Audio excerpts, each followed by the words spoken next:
أعوذ بالله من الشيطان الرجيم. بسم الله الرحمن الرحيم.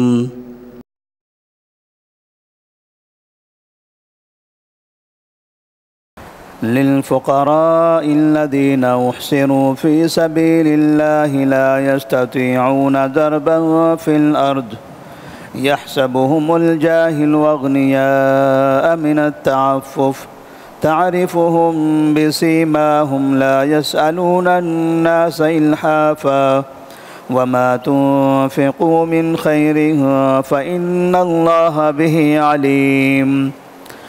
الذين ينفقون أموالهم بالليل والنهار سرا وعلانية فلهم أجرهم عند ربهم ولا خوف عليهم ولا هم يحزنون.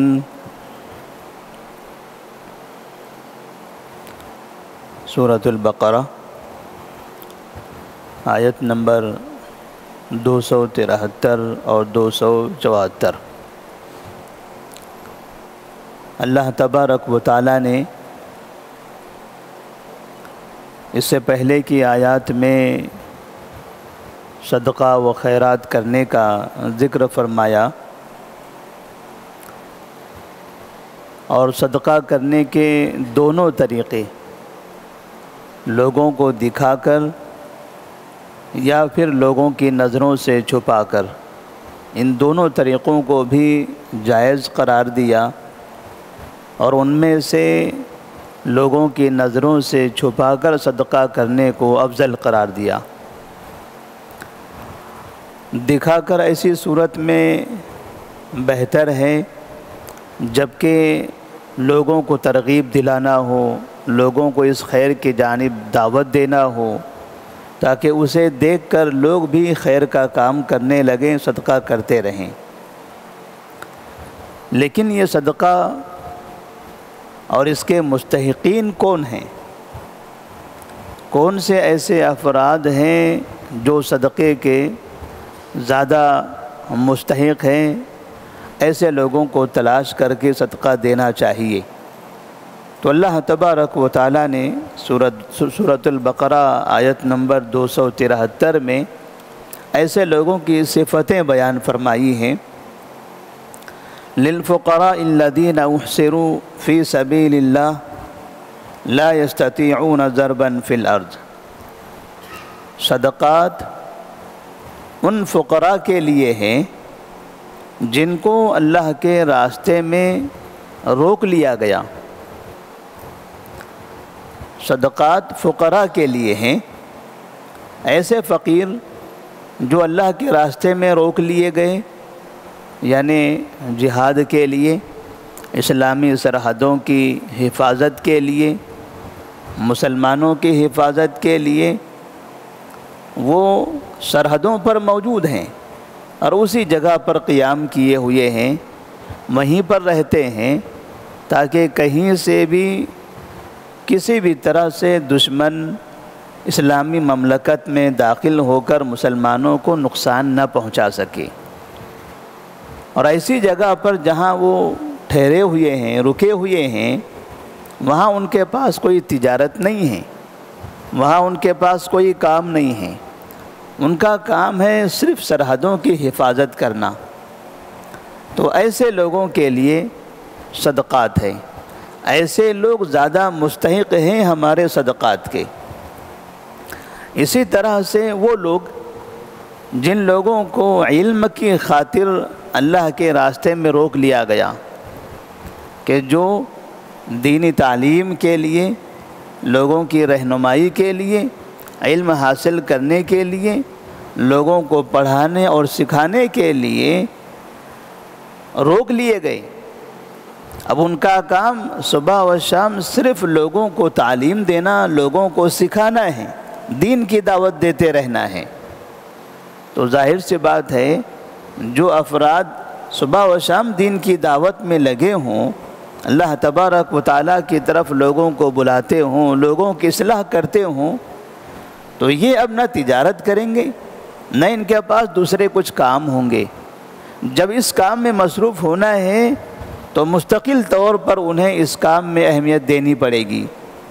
تو ایسی صورت میں ایسے افراد بھی صدقات کے زیادہ مستحق ہیں۔ لا یستطیعون ضربا فی الارض، اور اللہ کے راستے میں روکے جانے کی وجہ سے وہ کہیں سفر کرنے کی طاقت نہیں رکھتے۔ اگر تجارت کرنا ہو تو وہ باہر نہیں جا سکتے، ایک شہر سے دوسرے شہر منتقل نہیں ہو سکتے، انہیں اپنے ہی علاقے میں، اپنی ہی جگہ پر، اپنی ہی مسجد میں، اپنے ہی مدرسے میں یا اپنے ہی محلے میں رہنا پڑتا ہے، اس لیے کہ وہاں پر لوگوں کو ان کی ضرورت ہے، انہیں نماز پڑھانے کی ضرورت ہے، انہیں فتاوی کی ضرورت ہے، انہیں درس و تدریس کی ضرورت ہے، انہیں تعلم اور تعلیم کی ضرورت ہے۔ لا یستطیعون ضربا فی الارض، جس کی وجہ سے وہ ادھر ادھر تجارت کے لیے سفر نہیں کر پاتے ہیں۔ یحسبہم الجاہل اغنیاء من التعفف، وہ فقراء جو زیادہ مستحق ہیں ان لوگوں کی صفات میں سے ایک صفت یہ ہے کہ جاہل انہیں دیکھ کر یہ سمجھتا ہے کہ یہ لوگ مالدار ہیں، تعفف کی وجہ سے، لوگوں کے سامنے ہاتھ نہ پھیلانے کی وجہ سے وہ لوگوں سے مانگتے نہیں ہیں، لوگوں کے سامنے ایسی شکل نہیں بناتے ہیں کہ لوگوں کو محسوس ہو کہ وہ مانگ رہے ہیں، وہ کفایت شعاری کرتے ہیں، وہ اپنے آپ کے مال پر اللہ نے انہیں جتنا دیا ہے اسی پر اکتفا کرتے ہیں، لوگوں کے مال کی طرف للچائی ہوئی نظروں سے نہیں دیکھتے، لوگوں سے مانگنا نہیں چاہتے۔ تو نہ مانگنے کی وجہ سے لوگوں کو ایسے لگتا ہے کہ یہ لوگ مالدار ہیں۔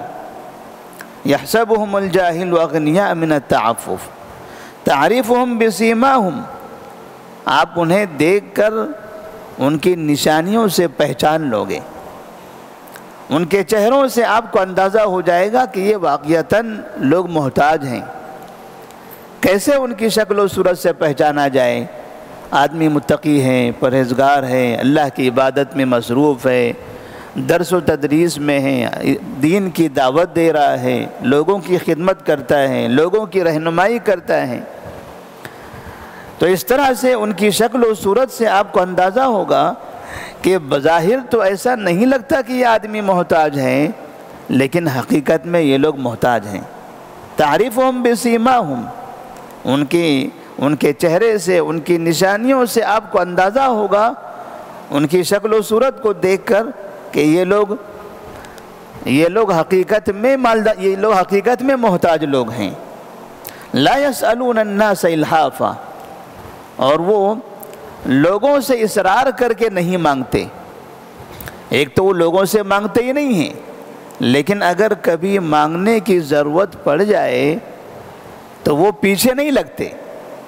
جیسے ہم دیکھتے ہیں بسا اوقات مانگنے والے لوگ جب مانگنے لگتے ہیں، اگر کبھی ہم نے توجہ نہیں دی یا ہم مانگنے والے کو نہیں دینا چاہتے ہیں تو وہ مانگنے والا ہمارے پیچھے لگ جاتا ہے، ہمارا کپڑا پکڑ لیتا ہے، ہمارا ہاتھ پکڑ لیتا ہے، گاڑی پکڑ لیتا ہے، سامنے آ جاتا ہے، بار بار اس کے پیچھے رہتا ہے، بار بار اپنی باتیں بولتا رہتا ہے، ہٹتا نہیں ہے، چمٹ جاتا ہے آدمی سے کہ کسی طرح سے وہ اسے مجبور ہو کر دے دے۔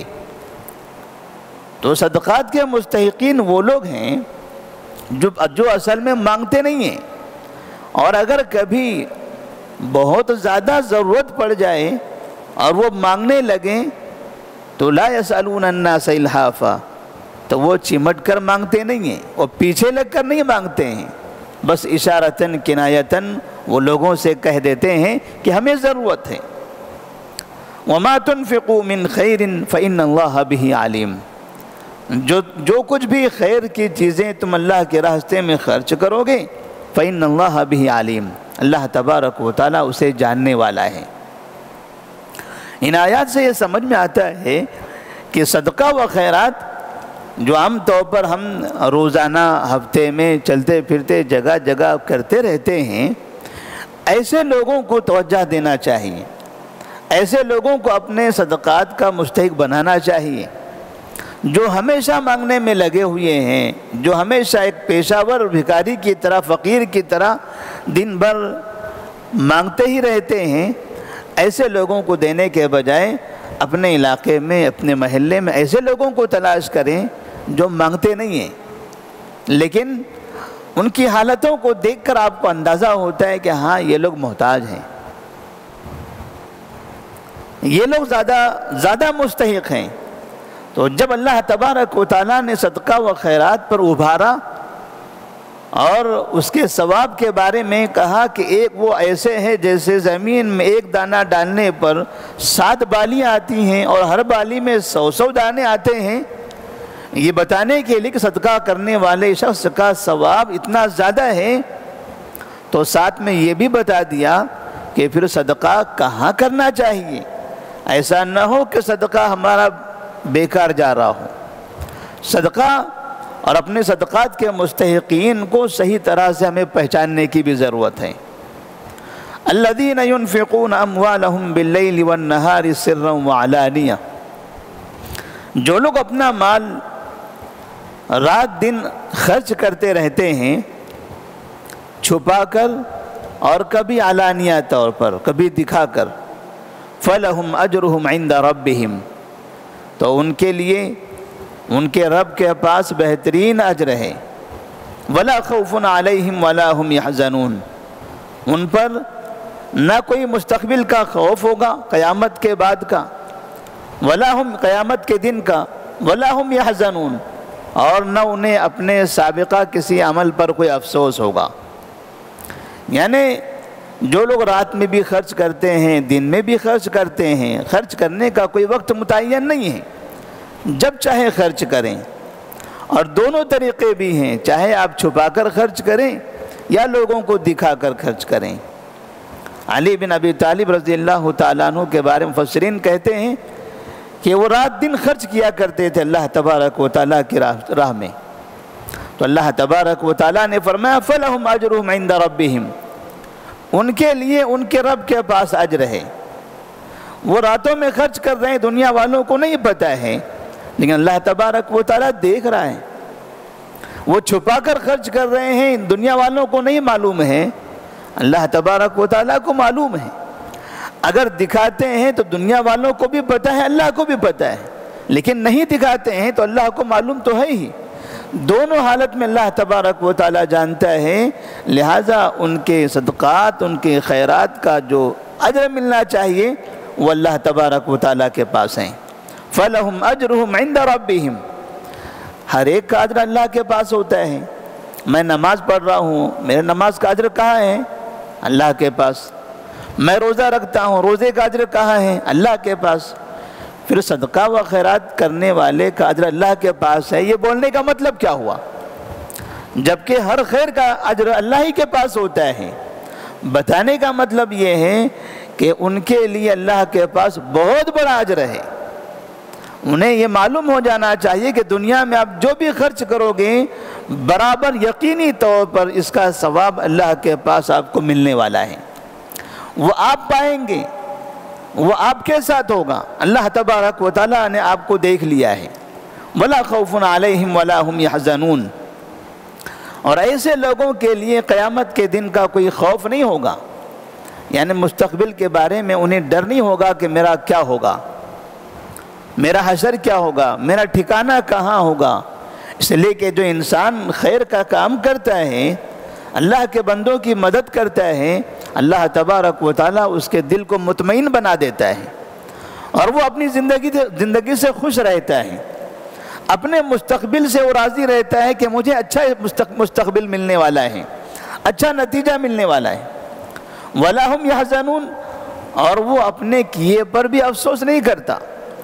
جو سابقہ اعمال گزر چکے ہیں انہیں اس پر بھی افسوس نہیں ہے، کیونکہ اسے ایک چیز یاد ہے کہ ہم نے فلاں وقت میں فلاں خرچ کیا تھا، فلاں وقت میں فلاں کی مدد کیا تھا، فلاں وقت میں اللہ کے بندوں کا یہ تعاون کیا تھا۔ ماضی کے بارے میں اس کو بہت سی چیزیں معلوم ہیں کہ اس نے ہمیشہ ہی خیر کے کام کیے ہوئے ہیں، لہٰذا ماضی کو سوچ کر بھی اسے افسوس نہیں ہوتا۔ افسوس کس کو ہو؟ جو انسان برے کام کرے، کاش میں نے کاش کہ ایسا نہ کیا ہوتا، کاش کہ میں نے وہ کام نہ کیا ہوتا، کاش کہ میں نے یہ کام نہ کیا ہوتا۔ جب انسان برے کام کرتا ہے تو اپنے برے کاموں پر افسوس کرتا ہے، اور مستقبل میں نے وہ کام کیا تھا، پتہ نہیں میرا کیا ہونے والا ہے، پتہ نہیں میرا نتیجہ کیا ہوگا، میں نے ایسا کیا تھا، پتہ نہیں میرا نتیجہ کیا ہوگا۔ تو برائی کا کام انجام دینے والے شخص کو مستقبل کے بارے میں بھی ڈر رہتا ہے۔ اللہ تبارک و تعالیٰ صدقہ و خیرات کرنے والے کے بارے میں خاص طور پر فرماتے ہیں انہیں نہ مستقبل کا ڈر ہوتا ہے اور نہ ماضی کا کوئی افسوس ہوتا ہے۔ اللہ تبارک و تعالیٰ سے دعا ہے کہ اللہ تبارک و تعالیٰ ہم تمام مسلمانوں کو کثرت سے اللہ کی راہ میں صدقات و خیرات کرنے کی توفیق عطا فرمائے۔ جو مستحقین ہیں، جو محتاج ہیں، اور جو واقعی ہمارے مال کے محتاج ہیں، جو غریب ہیں، جو فقیر ہیں، اللہ تبارک و تعالیٰ ایسے لوگوں کو پہچان کر ان تک اپنا مال پہنچانے کی توفیق دے۔ السلام علیکم ورحمۃ اللہ وبرکاتہ۔